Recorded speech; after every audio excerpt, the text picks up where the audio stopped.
কি মাধ্যমিক পরীক্ষা তো চলে এলো, এবার তো পড়া শুরু করতে হবে। তো যারা পড়া শুরু করে দিয়েছো আর যারা শুরু করনি, তোমাদের সবার জন্য আমরা নিয়ে চলে এসেছি তোমাদের ইংলিশ টেক্সট বইয়ের প্রথম চ্যাপ্টার। কি বলো তো? হ্যাঁ ঠিক, ফাদার্স হেল্প। কার লেখা? আর কে নারায়ণের লেখা। তো চলো শুরু করি তোমাদের ইংলিশ টেক্সট বইয়ের প্রথম চ্যাপ্টার। কি? হ্যাঁ ঠিক, ফাদার্স হেল্প বাই তোমার দাদাস হেল্প। তো চলো শুরু করা যাক। Lying in bed, Swami realized with a shudder that it was Monday morning. বিছানায় শুয়ে স্বামী হঠাৎ করে অনুভব করলো এর মধ্যে সোমবার চলে এলো। It looked as though only a moment এগো ইট ওয়াজ ফ্রাইডে। কিছু মুহূর্ত আগেই মনে হচ্ছিল এই তো শুক্রবার ছিল। অলরেডি মানডে ওয়াজ হিয়ার, এর মধ্যে সোমবার চলে এলো। হি হোপ, সে আশা করলো, he did not have to go to school, তাকে আজ আর স্কুল যেতে হবে না। এইখানে আমরা দেখছি স্বামী বিছানায় শুয়ে হঠাৎ করে ঝাঁকুনি দিয়ে উঠে তার মনে হলো যে এটা সোমবার সকাল। তার কি মনে হচ্ছিল যে কিছুক্ষণ আগেও তো শুক্রবার ছিল। কেন তার এটা মনে হচ্ছিল? কারণ দেখো ইংলিশ মিডিয়াম স্কুলগুলোতে কি হয়, শনি রবি ছুটি থাকে, দিয়ে আবার সোমবার স্কুল স্টার্ট হয়। এইখানেও তাই হয়েছে, সে শুক্রবার লাস্ট স্কুলে গেছে, শনি রবি ভীষণ মজা করেছে। আমরা কি করি, রবিবারটা সারাদিন খেলা করে ঘুরে বেরিয়ে কাটিয়ে দিই। দিয়ে হঠাৎ করে সোমবার আসলে মনে হয় আবার স্কুল যেতে হবে, আবার টিউশন যেতে হবে। হ্যাঁ, এইখানে স্বামীর সাথেও ঠিক তাই হয়েছে। তার কি মনে হলো এর মধ্যে সোমবার চলে এলো। সে আশা করলো আজ আর স্কুল সে যাবে না। তা আমাদের মনে না সোমবার ঘুম থেকে উঠে আজকে আর পড়তে যাবো না। তারপরে কি হলো, অ্যাট 9 o'clock, সকাল 9টায়, Swaminathan wailed, I have a headache. Swaminathan আর্তনাদ করে উঠলো বা চেঁচিয়ে বলল আমার মাথা ব্যথা করছে। দেখো এইখানে আমরা দেখছি কি লেখা আছে, 9 ও দি অ্যাপোস্ট্রফি তারপরে ক্লক। তাহলে এইখানে অ্যাপোস্ট্রফিটা কেন দেওয়া হয়? কারণ এইখানে ও বলতে এখানে এফ রয়েছে, অর্থাৎ 9 অফ ক্লক, সেই জন্যে ও এর পরে অ্যাপোস্ট্রফি এস হয়। তারপরে দেখো তো কি হলো, স্বামী আর্তনাদ করে পড়লো কি আমার মাথা ব্যথা করছে। মাদার জেনারেলি সাজেস্টেড দ্যাট স্বামী মাইট স্টে অ্যাট হোম। মা মমতারভাবে বলল তাহলে স্বামী আজকে বাড়িতেই থাকুক। At 9:30, 9:30, when he ought to have been the school prayer hall, যখন তাকে স্কুলে প্রেয়ার হলে থাকার কথা, Swami was lying on the bench in mother's room. Swami তার মায়ের রুমে বেঞ্চে শুয়ে আছে। তাহলে এই পায়াতে আমরা কি দেখছি, মা কি হয়, মা একটু দয়ালু টাইপের হয়। মা কি বললো, যদি স্বামীর মাথা ব্যথা করে তাহলে স্বামীকে স্কুল যেতে হবে না। আর যখন স্বামীর স্কুলে প্রেয়ার হলে থাকার কথা, তখন কি করছে, স্বামী মায়ের রুমে বেঞ্চিতে শুয়ে আছে। ফাদার আস্কড হিম, বাবা জিজ্ঞেস করলো। এইবার দেখো আমরা আরেকটা ক্যারেক্টার পাচ্ছি, বাবা। ফাদার আস্কড হিম, বাবা জিজ্ঞেস করলো, have you no school today, তোমার আজকে স্কুল নাই? হেডেক, স্বামী রিপ্লাইড, স্বামী বলল মাথা ব্যথা করছে। ননসেন্স বোকা, ড্রেস আপ অ্যান্ড গো, জামা প্যান্ট পরো এবং যাও। হেডেক, মাথা ব্যথা। Loaf about less on Sundays and you will be without a headache on Monday. তুমি রবিবার যদি কম ঘোরাঘুরি করো তাহলে সোমবার তোমার আর মাথা ব্যথা করবে না, এটা বাবা বলল। দেখো এইখানে তোমরা একটা নতুন শব্দ পাচ্ছ, লোফ, LOAF। লোফটা কোনদিন শুনেছ? মনে পড়েছে? শোনোনি? মনে করিয়ে দেবো নাকি? লোফার। হ্যাঁ, লোফ মানে ঘোরাঘুরি করা। তাহলে বাবা কি বললো, তুমি রবিবার কম ঘোরাঘুরি করো তাহলে সোমবার মাথা ব্যথা করবে না। স্বামী new how strict his father could be. স্বামী জানতো তার বাবা কতটা শক্ত হতে পারে। So he change his tactics, তাই স্বামী তার কৌশল পরিবর্তন করলো। এইখানে একটা নতুন শব্দ পেলে, ট্যাকটিস, CS, এইটা একটা নতুন শব্দ। ট্যাকটিস মানে হচ্ছে কৌশল। স্বামী তার কৌশল পরিবর্তন করলো। I can not go so late to the class, আমি এত দেরি করে ক্লাসে যাব না। দেখো আমরা এই পেজটা পড়ে কি বুঝলাম, যে যেহেতু দেখো ট্যাকটিস অর্থাৎ স্বামী ট্যাকটিস চেঞ্জ করলো, কৌশলটা, তার কি মনে হচ্ছে যে স্বামী স্কুল যেতে চাইছে না, সে হয়তো বাহানা দিচ্ছে, সে আবার নতুন কোনো বাহানা দেবে বাবাকে যাতে স্কুল থেকে না যেতে হয়। দেখো you will have to, it's your own fault, বাবা বলছে তোমাকে যেতেই হবে, এটা তোমার নিজের দোষ। What will the teacher think if I go so late, আমি যদি এত দেরি করে যাই স্যার কি ভাববেন। Tell him you had a headache and so are late, তুমি বলবে তোমার মাথা ব্যথা করছিল তাই তুমি দেরি করেছো।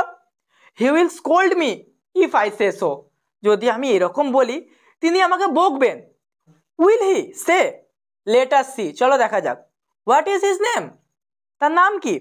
স্যামিউল। স্বামীনাথন বলল Samuel. Does this always call the students?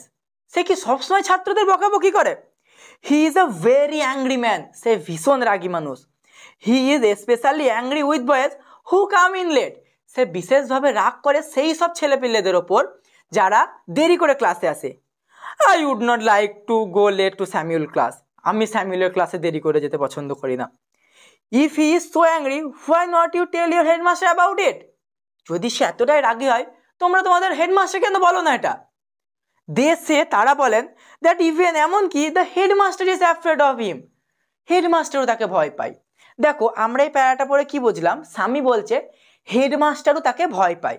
অর্থাৎ এইখানে আমরা বুঝতে পারছি স্বামী একটা ছোট ছেলে, সে হয়তো স্কুল যাবে না বলে সে বলছে যে হেডমাস্টারও তাকে ভয় পায়। সে এটা বলতে চাইছে না। নয়তো এটা তো খুব একটা হয় না যে সাধারণ স্যার কি হেডমাস্টার ভয় পায়। দেখো এইটা আমরা ইউনিট 2তে আবার ভালো করে দেখব। তাহলে ইউনিট 1টা এত দূরই ছিল। এবার ইউনিট 1-এ আমরা কি কি ক্যারেক্টার পেলাম আর ইউনিট 1-এ গল্পটা কি বলছে চলো দেখে নিই। প্রথমে আমরা একটা ক্যারেক্টার পেলাম স্বামী বা স্বামীনাথন। স্বামী কি? স্বামী তোমাদের মতোই একটা ছেলে যে সোমবার সকালে স্কুল যেতে চাইছে না, সেই জন্য সে একের পর এক বাহানা দিচ্ছে। আমরা প্রথমেই স্কুল যেতে না চাইলে কি বাহানা দিতাম? হয় পেটে ব্যথা নয় মাথায় ব্যথা। স্বামী ঠিক সেম জিনিসটাই করলো। সে বললো কি আই হ্যাভ এ হেডেক, আমার মাথা ব্যথা করছে। এবার সে যখন তার মাকে বললো, অর্থাৎ তার পরের ক্যারেক্টার কি? মাদার। তাহলে স্বামী যখন তার মাকে গিয়ে বলল তার মাথা ব্যথা করছে, তার মা কি বলল? তার মা দয়ার মতো করে বলল যে হ্যাঁ যদি মাথা ব্যথা করে তাহলে স্বামী আজকে বাড়িতেই থাক। তাহলে আমরা সেকেন্ড ক্যারেক্টার কি পেলাম? স্বামীর মা। অর্থাৎ স্বামীর মা এখানে কি করেছিল? কি বলেছিল? যে স্বামী তাহলে বাড়িতেই থাক। তারপরে তার বাবা এলো। বাবা কি বলল? তুমি স্কুল যাওনি কেন? তারপরে কি বললো স্বামী? যে না আমার মাথা ব্যথা করছে সেই জন্য আমি স্কুল যাইনি। বাবা কি বললো? বোকা, জামা প্যান্ট পরো এবং স্কুল যাও, এটা তোমার নিজের দোষ, যেতেই হবে তোমাকে। থার্ড ক্যারেক্টারটা আমরা কি পাচ্ছি? স্বামীর ফাদার, অর্থাৎ স্বামীর বাবা। তাহলে দেখো এই ইউনিট 1-এ আমরা যে দুটো ক্যারেক্টার পেলাম ফাদার এবং মাদার, লেখক খুব ভালোভাবে এদের ক্যারেক্টারটা ফুটিয়ে তুলেছে। দেখো এরা দুজনেই কিন্তু স্বামীর ভালো চাইছে, কিন্তু মা কি বললো? যদি তোমার মাথা ব্যথা করে তুমি বাড়িতে থাকো। আর বাবা কি করলো? বাবা শাসন করে বলল যে তুমি কম ঘোরাঘুরি করো রবিবার, তাহলে সোমবার মাথা ব্যথা করবে না। আর কি? জামা প্যান্ট পরো এবং স্কুল যাও, ওটা তোমার নিজের দোষ, তোমাকে স্কুল যেতেই হবে। এইখানে দেখো লেখক বাবা এবং মায়ের শাসনটাকে পুরো ভীষণ ভালোভাবে এবং আলাদা করে বুঝিয়েছে। এইবার আমরা একটা ক্যারেক্টার পাচ্ছি কি? স্যামিউল। স্যামিউলকে? স্যামিউল হচ্ছে স্বামীরই টিচার, অর্থাৎ স্বামীর টিচার স্যামিউল। এইখানে স্যামিউলের ক্যারেক্টার আমরা কিভাবে পাচ্ছি? স্বামী যেভাবে বলছে যে কি স্যামিউল একটি রাগী মানুষ, যারা দেরি করে যায় স্যামিউল বকাবকি করে, স্কুলে স্যামিউল সবাইকেই বকাবকি করে, এইটা আমরা স্যামিউলের সম্পর্কে জানছি। তাহলে দেখো এইখানে স্বামী বা স্বামীনাথনের মতে স্যামিউল কি? স্যামিউল এই গল্পের ভিলেন।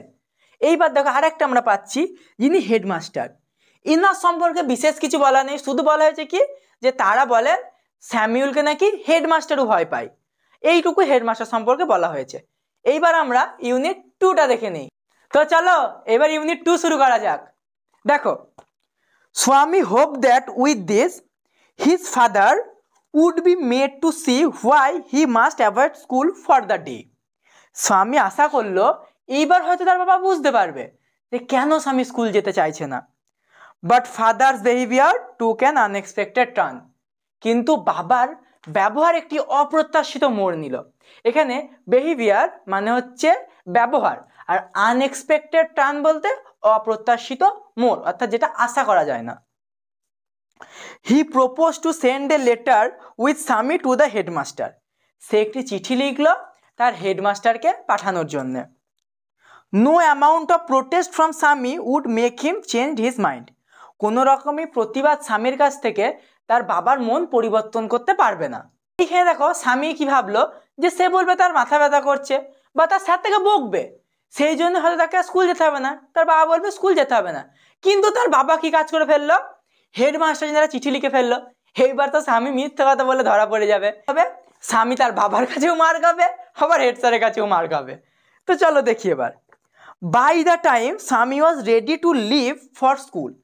যেই সময় স্বামী রেডি হচ্ছিল স্কুল যাওয়ার জন্যে, father had composed a long letter to the headmaster. বাবা একটি লম্বা চিঠি লিখে ফেললো তার হেডমাস্টারকে দেবে বলে। He put in an envelope and sealed it, সে সেটিকে একটা এনভেলপ বলতে খামে ভরলো এবং সিল করে দিল। What have you written father, তুমি কি লিখেছো বাবা?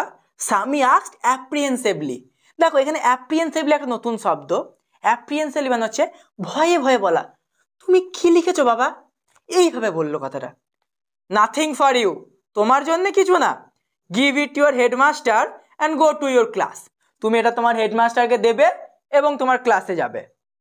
Have you written anything about our teacher Samuel, তুমি কি আমাদের শিক্ষক স্যামিউল সম্পর্কে কিছু লিখেছো?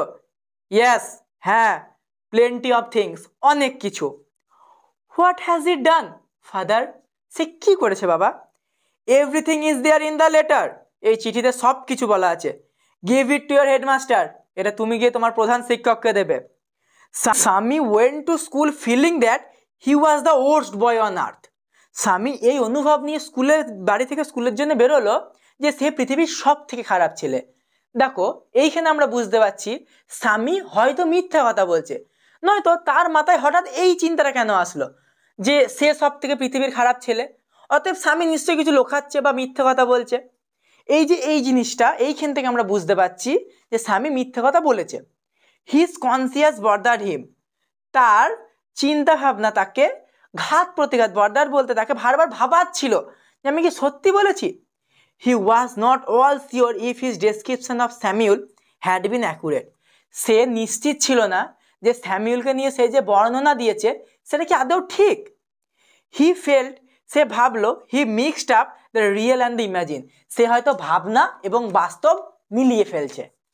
দেখো এই প্যারাগ্রাফ থেকে আমরা কি বুঝলাম যে স্যামিউল হয়তো সত্যিই রাগী, কিন্তু স্বামী যেভাবে বলেছিল যে সবসময় সে ছাত্রদের বকে, যারা দেরি করে তাদের ভীষণভাবে বকে, এতটা কিন্তু ছিল না। সেখানে বোঝা গেছে অল্প স্বল্প রাগী ছিল। স্বামী stopped on the road side to make up his mind about Samuel, স্বামী রাস্তার ধারে দাঁড়ালো তার মন ঠিক করার জন্যে স্যামিউলের জন্যে। Samuel was not such a bad man after all, আর যাই হোক স্যামিউল খুব একটা বাজে মানুষ নয়।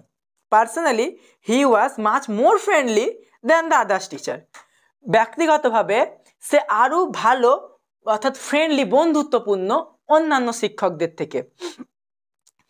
স্বামী also felt about had a special regard for him, এছাড়াও স্বামী মনে করলো স্যামিউলের প্রতি তার একটা বিশেষ কৃতজ্ঞতা আছে। Swami head was dizzy with confusion, স্বামীর মাথা চিন্তা ভাবনায় ঘিঞ্জি হয়ে উঠল। দেখো ডিজিটা তোমাদের কাছে নতুন শব্দ। ডিজিটা কি? ধরো তোমার ভীষণ পেট ব্যথা করছে, কিন্তু বাবা বাজার থেকে কচুরি নিয়ে চলে এসছে। এইবার তুমি যদি খাও তোমার পেট বেশি ব্যথা করবে, না খেলে খারাপ লাগবে যে খেতে পারবো না। এই যে তোমার এই সময় যে মাথায় যে কাজটা করছে না, এই ফিলিংসটা হচ্ছে ডিজি, অর্থাৎ তুমি সিদ্ধান্ত নিতে পারছো না, তুমি কনফিউশনে রয়েছো। স্বামীরও ঠিক তাই হয়েছিল, স্বামীর মাথা ভারী হয়ে গেছিল কনফিউশনে। He could not decide if Samuel really deserve the allegation made against him in the letter, এই যে স্যামিউলকে যে দোষারোপ করা হয়েছে, স্যামিউলকে সত্যি এটা ডিজার্ভ করে, এটা কি স্যামিউলের জন্য ঠিক? The more he thought of Samuel, স্যামিউলকে নিয়ে আরও ভাবলো। দ্য মোর স্বামী গ্রিফট ফর হিম, স্বামীর আরও নিজেকে কীরকম ছোট লাগতে লাগলো। এইবার দেখো two recall Samuel dark face, তার স্যামিউলের কালো মুখের কথা মনে পড়লো। অর্থাৎ সে স্যামিউলকে নিয়ে এত ভেবেছে যে স্যামিউলের শরীরের বর্ণনাও তার মাথায় চলে এসছে। কীরকম? টু রিকল স্যামিউলস ডার্ক ফেস, স্যামিউলের অন্ধকার অর্থাৎ কালো মুখ, স্যামিউল দেখতে কালো ছিল। হিজ থিন মাউস্টেজ, তার হালকা সরু করে কাটা দাড়ি, থিন মাউস্টেজ মানে হচ্ছে এই যে দাড়িটা সরু করে কাটা। আনসেভেন চিক, না কাটা গাল অর্থাৎ দাড়ি সেভ না করা গাল। And yellow coat fill Swaminathan with সর, এবং তার পরা হলুদ রঙের যে কোটটি সেটা স্বামীনাথনকে আরও দুঃখিত করছিল। এইখানে ইউনিট 2-তে লেখক একটা বাচ্চা এবং একটি বড়োর মনের মধ্যে যে পার্থক্যটা বুঝিয়েছে। দেখো স্বামী কিন্তু জানে যে স্যামিউল ভালো, লেখক এখানে বাচ্চার মনোভাবটা স্বামীর মাধ্যমে বুঝিয়েছে। স্বামী জানে স্যামিউল ভালো, স্যামিউল তার ভালো চায়, কিন্তু সে তার বাবাকে বোঝানোর জন্য যে সে স্কুল যাবে না, এইটা বলার জন্য সে কি বাহানা দিল, স্যামিউলের নাম করে দিল, যে স্যামিউল দেরি করে গেলে স্যার বকবেন, এইগুলো বলে দিল। সে হয়তো স্যামিউলের নাম নিত না, কিন্তু সে নিজেকে বাঁচানোর জন্যে স্যামিউলের নামটা নিল। আর এইখানে যদি কোনো বড় থাকতো কি করতো, সে আরও হয়তো 3-4টে মিথ্যে কথা বলতো, দিয়ে এই জিনিসটাকেই ঢেকে দিত। এই যে বড় এবং বাচ্চার মধ্যে যে পার্থক্য, এই যে বাচ্চারা কতটা ইনোসেন্ট হয়, এইটাকে লেখক স্বামীর মাধ্যমে ইউনিট 2-তে খুব ভালোভাবে তুলে ধরেছে। এইবার চলো ইউনিট 3টা। তো চলো ইউনিট 3টা শুরু করা যাক। দেখো, as he enter the school gate an idea occur to him. যখন সে স্কুল গেটে ঢুকলো তার মাথায় আর একটা বুদ্ধি এলো। কি বুদ্ধি? He would deliver the letter to the headmaster at the end of the day.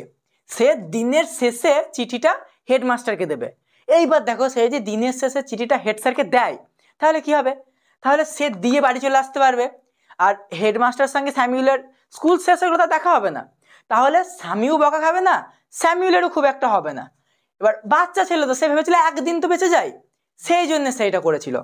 There was a chance Samuel might do something during the course of they justify the letter. সে ভেবেছিল তার কাছে একটা সুযোগও থাকবে সারাদিন স্যামিউলকে জাস্টিফাই করার জন্যে, যে এই লেটারটা কি সত্যি তার জন্য ঠিক, এটা যাচাই করতে পারবে সে সারাদিনে। স্বামী stood at the entrance to his class. Entrance মানে ঢোকার মুখে। স্বামী দাঁড়িয়েছিল ক্লাসে ঢোকার মুখে। Samuel was teaching arithmetic. দেখো, অ্যারিথমেটিক তোমাদের কাছে নতুন শব্দ। অ্যারিথমেটিক মানে হচ্ছে পাটিগণিত। স্যামিউল তখন পাটিগণিত পড়াচ্ছিল। হি লুকড অ্যাট স্বামী। সে স্বামীর দিকে দেখলো। Swami hope Samuel would scold him severely. Swami ভাবলো স্যামিউল হয়তো তাকে এবার ভীষণ বকবেন। You are half an hour late. তুমি আধ ঘন্টা দেরি করেছো। Samuel said. স্যামিউল কি বললো? তুমি আধ ঘন্টা দেরি করেছো। I have a headache sir. আমার ভীষণ মাথা ব্যথা করছিল স্যার। স্বামী সেড। স্বামী বলল। Then why did you come at all? তাহলে তুমি এলে কেন? Swami was an unexpected question from Samuel. এইটা ছিল স্বামীর কাছে একটা অপ্রত্যাশিত প্রশ্ন স্যামিউলের থেকে। কারণ সে ভাবতো স্যামিউল রাগী, স্যামিউল বকবে, কিন্তু স্যামিউল ভালোভাবে বলল, তাহলে তুমি স্কুল এলে কেন? বাড়িতে রেস্ট নিতে পারতে।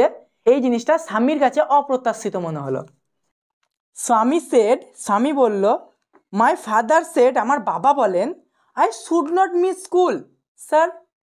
আমার স্কুল কামাই করা উচিত নয় sir. Samuel looked impress. Samuel impressed হয়ে তাকে দেখলো। Your father is quite right. তোমার বাবা একদম ঠিক। We want more parents like him. আমরা আরও বাবা মা চাই তোমার বাবা মায়ের মতো। Oh you poor man. ও তুমি বোকা মানুষ। স্বামী থট। স্বামী ভাবলো, you don't know what my father has done to you. তুমি জানো না আমার বাবা তোমার জন্য কি করেছে। অল রাইট, ঠিক আছে, গো টু ইউর সিট। তুমি তোমার সিটে গিয়ে বসো। এই যে স্বামী বললো না যে তুমি জানো না আর বাবা তোমার জন্য কি করেছে, এটি কিন্তু স্বামী মুখে বলেনি, ভেবেছিল। দেখো লেখা আছে স্বামী থট, অর্থাৎ ভাবা। স্বামী ভেবেছিল জিনিসটাকে। এবার স্যামিউল কি বললো? অল রাইট, ঠিক আছে, গো টু ইউর সিট। তোমার সিটে যাও, বসো। স্বামী স্যাট ডাউন। স্বামী বসলো। Feeling sad. দুঃখ অনুভূতি নিয়ে, অর্থাৎ তার মনটা ছিল দুঃখী। He had never meet anyone as good as Samuel. সে কোনোদিন এমন স্যামিউলের মতো ভালো লোককে আর দেখেনি। The teacher was inspecting the home lessons. Sir বাড়ির কাজগুলিকে যাচাই করছিলেন, অর্থাৎ যে হোমওয়ার্কগুলো ছিল সেইগুলো দেখছিলেন। টু স্বামী থিঙ্কিং। স্বামী ভাবলো, this was the time when Samuel goat most angry. এইটা সেই সময় যেই সময় স্যামিউল ভীষণ রেগে যান। But today Samuel appeared very gently. কিন্তু স্যামিউলকে দেখে আজকে ভীষণ ভদ্র মনে হচ্ছিল, তা সে কোনো রাগ নাই, সিম্পলি খাতা দেখছে সবার মতো। Swaminathan, Swaminathan, where is your homework? তোমার হোমওয়ার্ক কোথায়? এইটা কে বললো? এটা স্যামিউল বললো যে স্বামীনাথন তোমার হোমওয়ার্ক কোথায়? I have not done my homework sir. আমি আমার হোমওয়ার্ক করিনি স্যার। স্বামী সেড। স্বামী বলল। ওয়াই, কেন? হেডেক, মাথা ব্যথা? স্যামিউল। স্যামিউল জিজ্ঞেস করলো। Yes sir. হ্যাঁ স্যার। অল রাইট, ঠিক আছে, সিট ডাউন, বসো। Samuel said. স্যামিউল বললো, বেশ ঠিক আছে, তুমি বসো। When the bell rang for the last period at 4:30। যখন ঘন্টা বাজলো স্কুল শেষ পিরিয়ডে 4:30 সময়, Swami picked up his books and ran to the headmaster's room. Swami তার বইগুলো তুললো এবং ছুটে হেডমাস্টার রুমে দিয়ে গেল। কেন গেল? ওই যে স্বামী বলেছিল যে স্কুল শেষে আমি হেডমাস্টারকে চিঠিটা দেবো, সে চিঠিটা দিতে গেল। He found the room locked. সে দেখলো দরজাটি বন্ধ। The peon told him the headmaster have gone on a week's leave. Peon বলল যে হেডমাস্টার 1 সপ্তাহ ছুটিতে গেছেন। Swaminathan run away from the place. Swaminathan ছুটে সেই জায়গা থেকে চলে এলো। সে কেন ছুটে এলো? স্বামীর মনে একটা স্বস্তি এলো যে আমাকে 1 সপ্তাহ তাহলে চিঠিটা দিতে হবে না। স্যার 1 সপ্তাহ ছুটিতে গেছে, 1 সপ্তাহ মানে স্যামুয়েল স্যারও বকা খাবে না, আমিও বকা খাবো না। তার মনে যেন একটা স্বস্তি এলো। তারপরে দেখো, as soon as he enter the home with the letter. যখন সে চিঠিটিকে নিয়ে বাড়িতে ঢুকলো, ফাদার সেড, বাবা বলল, I knew you would not deliver it. আমি জানতাম তুমি এটা দিতে পারবে না। বাট কিন্তু headmaster is on leave. Head sir তো ছুটিতে আছেন। স্বামী সেড, স্বামী বলল। Father snatch the letter away from Swami and tore it up. দেখো এখানে তোমরা নতুন দুটো শব্দ পাচ্ছ, একটা স্ন্যাচ আর একটা টোর ইট। স্ন্যাচ মানে হচ্ছে এইভাবে কেড়ে নেওয়া, ধরো এইটা আমার হাতে আছে, এইভাবে কেড়ে নেওয়া, এইটা স্ন্যাচ। আর টোর ইট আপ মানে ছিঁড়ে ফেলা। এই যে এটা আমি টানি ছিঁড়ে যাবে, এইটা টোর ইট আপ। তাহলে বাবা কি করলো? স্বামীর কাছ থেকে চিঠিটি নিল এবং ছিঁড়ে ফেললো। Don't ever come to me for help. এরপরে আমার কাছে সাহায্যের জন্য আসবে না। If Samuel scolds you again, যদি স্যামুয়েল তোমাকে আবার বকে। ইউ ডিজার্ভ ইউর স্যামুয়েল, তোমার জন্য স্যামুয়েলই ঠিক। এ বাহা বলে না, দেখবে যে স্যারটা বেশি বকে বা বেশি মারে, তোর জন্য ওই স্যারটাই ঠিক, আরো দুঘা বেশি দিতে বলবো। এখানে স্বামীর বাবাও ঠিক তাই বললো যে তোমার জন্যে স্যামুয়েলই ঠিক। হি সেড, সে বলল। এখানে হি বলতে স্বামীর বাবা বলল। দেখো যেহেতু স্যামুয়েলকে নিয়ে তার মাথায় কথা চলছে, যে সে বলেছে স্যামুয়েল ভালো না, স্যামুয়েল বকে, স্যামুয়েল স্কুল দেরিতে গেলে অপমান করে, সব সময় সে বকে। কিন্তু আমরা এইখানে কি দেখছি? স্যামুয়েল খুবই ভালো রোল প্লে করছে। সে বলছে তোমার যদি মাথা ব্যথা করছিল তাহলে আসার কি দরকার ছিল, তুমি বসো, হোমওয়ার্ক করনি, মাথা ব্যথা, তাহলে বসো। এই যে তার ভালো রূপটা আমরা দেখছি। এইখানে স্বামী আজকে বিশেষ করে স্যামুয়েলকে লক্ষ্য করছে, কারণ সে অলরেডি তার বাবাকে স্যামুয়েলের নামে খারাপ কথা বলে এসছে, তার চোখে আজকে বেশি করে এটা পড়ছে। এই যে এইখানে আমরা টোটাল দুটো মেন ক্যারেক্টার, তাহলে একটা স্বামী পেলাম আর একটা স্যামুয়েল। আর শেষে দেখো বাবা একটুখানি বলেছে। বাবা কি করলো না, বাবা চিঠিটা নিল এবং ছিঁড়ে ফেললো। কারণ কি, বাবার মাথায় এলো স্বামী হয়তো ভয়ে চিঠিটা দেয়নি, কারণ বাবা জানতো যে স্বামী মিথ্যে কথা বলছে, সে ভয়ে চিঠিটা দেয়নি। বাবা এইটা ভেবে চিঠিটা ছিঁড়ে ফেললো। আর কি বললো? আর বললো এরপরে যে স্যামুয়েল কোনদিন বকে আমাকে একদম বলতে শোনা, আমি এই দিকে আর নেই, আর তোমার জন্য স্যামুয়েলই ঠিক টিচার, এইটাই বাবা বলল। তো এইবার আমরা কোশ্চেন আনসার আর লেখকের সম্পর্কে পরের ভিডিওতে জানবো।